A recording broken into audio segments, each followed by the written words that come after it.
Okay, fire away. You told us you would volunteer injury, so I won't ask about them. To volunteer, I think you need to ask the question first. Were there any injuries that might affect the Temple game? Yes, we have one significant injury, Nick Barati. He dislocated his shoulder in practice on Saturday, and he'll need surgery to repair it. He'll be lost for the season. We hope to regain that year, obviously. So very disappointed for Nick. He's worked so hard to get back, but you know, we'll expect the next man in to step up and get it done there. Which shoulder, do you know? Same one that was repaired. And where does that put the safety picture? Who kind of steps in? Well, I think it was really, Eric, too early to really start slotting. Elijah, was running with the first group, but there was still flexibility there with Collinsworth and I think Nicky was getting some first team reps. But you have three other guys that have done a very good job, and I'll highlight them for you. We've already talked about Max Redfield, and we know about his ability. There's going to be a mental end of it, that he's going to have to continue to progress there. But we feel like physically he's got the ability, and he'll continue to grow. But John Turner has had a very good week for us, and Isla Hardy. Both those guys have, the old coaching cliche, it's not our job to notice you. It's your job to make us notice you. We have now noticed Hardy and John Turner. So they have put themselves in a position, along with Collinsworth, Shoemate, Farley, where we've got pretty good depth there, and we feel very confident in the position. Piggybacking on that a little bit, can you just talk a little bit about what you've seen from Collinsworth and Elijah so far? Elijah Shoemate, certainly a very solid tackler. He's picking up the scope of the defense. He's got some parts of the defense down very good. He's got more that he has to learn. We do some things defensively that require him to communicate very well, and those are things that he has to grow into. He's made those strides, but it's, again, a young man that didn't play very much last year that now is playing a lot more with that first group. So just an evolution process for him, but he's got all the skills. Collinsworth, he's healthy now, physically able to do the job. Wasn't able physically to do the jobs that we wanted him to do in the spring because he was coming back from two injuries, the shoulder and the back. Looks good physically. What he does for us is gives us great versatility. He can play both safeties, both positions. So great to have a guy like that with some experience and versatility. All right, last year, Barati picked things up real quickly. Where would you compare Redfield in those terms? Equal, yeah, equal. The difference, Tim, is there was a lot more, opportunity for Nick last year. Now he's got Eiler, who's got 3 seasons. He's got, Collinsworth, who's got 3 seasons. You know what I mean? There's more safeties with more experience, so he's going to have to overcome. He can't just win it on being a great athlete. Nicky did a lot of that on athleticism last year, and we didn't have a lot of safeties. Now we've got much more depth, so it allows us to be more patient with Max a little bit more. If we had Max in last year's situation, I would say it's very similar to where Nicky and him are. You mentioned the other day we were talking about without an Eifert or a Michael Floyd not having that specific go-to guy. You said you prefer to have it. spread around. And that makes sense, of course, because you spread the field, they can't overemphasize defending one player. But I would think that there's a fine line there, though, to also wanting a go-to guy that where 100,000 people in the stadium know he's going to get the football. It's T.J. Jones. I mean, we have a go-to Okay. guy. If I led you to believe that I don't want Michael Floyd or Tyler Eifert, I don't mean that. Right. I like the balance in our offense, but I still think we have a dynamic playmaker in T.J. Jones. I just think we surround T.J. with much more balance. We didn't surround Tyler nor Michael with as much balance as T.J. is going to have this year. Christian Lombard, Ryan, so does it matter to you where he plays? Do you prefer him at tackle? What's your outlook for him? I think it matters to put the best 5 on the field. So as it relates to Christian, you know, he's going to have to fit with the best 5. And it's not really about him as much as how do we get the best 5 on the field. And what it allows us to do is find out, is it Connor Hanratty? Is it Ronnie? You know what I mean? Is it Steve Elmer? Who is it that gives us the best 5? We're fortunate that he gives us that flexibility for us to be able to have this conversation. So I think it's less about, Christian, what do you prefer, and more about what gives us the best 5. And we're still in that process right now. Why is he able to go back and forth between guard and tackle so seamlessly? Well, his size allows him. He's not overly long that he can't get in there and play the guard position. You know, he's not he's not built that he's just a tackle. You know, he's thick trunked. He can get in there. He can move people. And he's got good enough feet that he could play on the edge if required, like he did last year at the tackle position.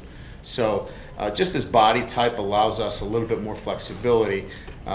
You could probably make the case Zach Martin could probably play any one of the positions on our offensive line. We just have those kinds of linemen. Where it probably is a little harder for a longer guy like Elmer or Stanley to play inside, though they could. A little bit more of a transition for those guys than, say, a Christian Lombard because of his body size. DeForest Daniels said the other day about the pistol offense that he said there's more that the linemen have to learn about that than really the receivers or anything. You know, who has the biggest adjustment? What is the adjustment on the line to that offense? Daniels doesn't know what the hell he's talking about. So I wouldn't listen to him. He hasn't had enough time figuring out what the hell he's doing. Is there utility or benefit at all if Lombard is at guard that you wouldn't have 2 kind of first-time starters next to each other? Does that matter? Does that factor into the decision at all about who your best 5 is and where they project? You're talking about Nick Martin next to Lombard? Is that what you're talking if it about? was Nick and Hanratty, you'd have 2 first-year guys together. Oh, I if you see. put Lombard Versus at right Nick guard, you and kind of break Lombard. them up. Is that No, because Nick's really, you know what I mean, his workings are with that whole 5, you know what I mean? So it's not just that one guy, you know, he's scooping left, scooping right, calling protections right and left. So it really wouldn't matter. That's not even in kind of the evaluation process. It'll really just be the best 5 guys. And with Nick, he's not a guy that we talk about in terms of position competition or anything like that. It seems like it's his job. I don't know if that's correct, but what has he done to maybe, be a first team guy every day, and be a guy that, you don't wonder, should we flip Matt in here or change things around? Well, he's given us the opportunity to evaluate him against one of the best nose guards in the country in Lewis Nix. Holds his own, goes against great competition. Even when Kona's in there, he's challenged every day and just holds up very well. Knows the offense very well. Is not a guy that makes mistakes, extremely conscientious, very fit, can play every play, and he plays to the echo of the whistle. Very mature kid. You wouldn't, when you look at Nick Martin, you don't think of a guy that has, and because when you mentioned that, about 2 first-time starters, I was like, who are you talking about? I even look at Nick Martin, I go, he doesn't seem like a first-year starter. He's just the way he handles himself. It just seems like he's been in there, for a couple of years. It's really quite impressive. Coach, only about 8 practices in, but anything you can pinpoint that the unit or aspect of offense is ahead of where you thought it might be at this point? I think our red zone play is what we have focused on, has been so much better. And a lot of that has to do with Tommy, and his experience. He's been really good, Tommy, taking care of the football, giving us opportunities to score touchdowns, not kick field goals. I'd say that probably stands out the most. Probably too early for a major concern, but is anything lagging behind that hitting camp until now? There's,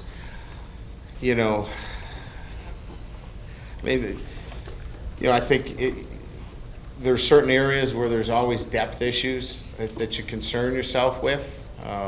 I do. Those are the most important areas for me. We got to continue to work on depth at the inside linebacker position. And continue to work at that position and evolve there. I think we can't afford to lose a tight end. There's 3 guys right there. The other 2 freshmen are physically, not there yet. So, my concerns are more about depth at a position than they are, one group's way behind the other group. Yeah. Did you try to solve that depth issue at all by using more nickel and dime packages than you were able to last year? If we have to, certainly we'll be creative with, what we need to do to fit the pieces. You don't go through camp at this point where we're still installing, and we'll install packages now through the middle of next week. We really won't be having staff meetings on those topics, though we always have an eye towards it. But we're also thinking about what are the worst case scenarios out there. We have to think about those as well. Though we won't address them right now, we'll be thinking about them. I wanted to ask about Kavari too. What has he done to be better this year, and how is that competition within the logo shaping out the first 2 weeks? Well, there's no competition there other than the day-to-day competition. Kaveri's our starter. Lowe's doing a great job, though. Physically fit, has had no ill effects of his injuries, competing hard, but Kaveri's the starter. I just think confidence in the position. He was a first-time player at that position last year. Knows the position very well. His technique has improved immensely. He's stronger physically, a lot more confidence. All those things that come with being a returning starter. How does having him and Bennett more experience back there change what you're able to do with the front 7 of the defense, or doesn't? Well, you could make the case when you're more experienced back there that you can play more on body coverages and obviously tie down more. Whether we do or not, I think we certainly have that in our repertoire if we needed it. When you're less experienced, you're more hesitant to do it, but I think now that opens the opportunity for us to do that if we deem necessary. Yeah, you've had a stretch going back to Cincinnati where you've had to rely on a second quarterback during the year. How is that shaping up? And specifically, is somebody like Andrew closer competing with Tommy, or is Malik closer to competing with Andrew for the second spot? I like the way you put that together. Well done. Well done. I think there's a clear pecking order here, 1, 2, 3. Andrew is clearly the number 2 quarterback and ready to play.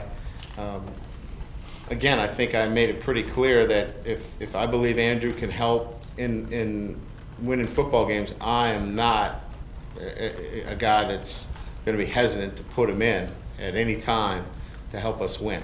So the evaluation is always about, for me, can you help us win football games? Andrew can help us win.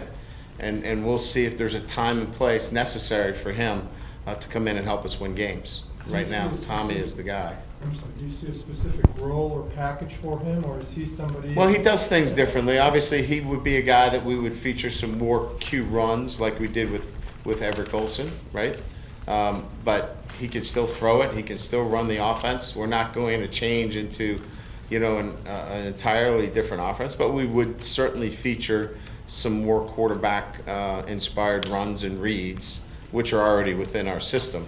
But I think you've already seen that from him. He's got enough of a resume that everybody else that has watched Andrew play knows kind of what his background is. He's got a strong arm. He's athletic. He can run. He's just more comfortable in our system of offense and running our offense. Is that a feel as to when you would maybe want to insert him? If Tommy's in a rhythm, obviously, maybe not, but is that something you don't want to force? Or Andrew? Yeah, I think you've watched me, kind of just don't have a prescribed time. I try to get a feel for the game and try to win games.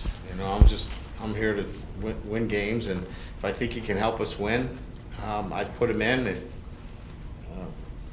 I'm confident that Andrew can help us win this year.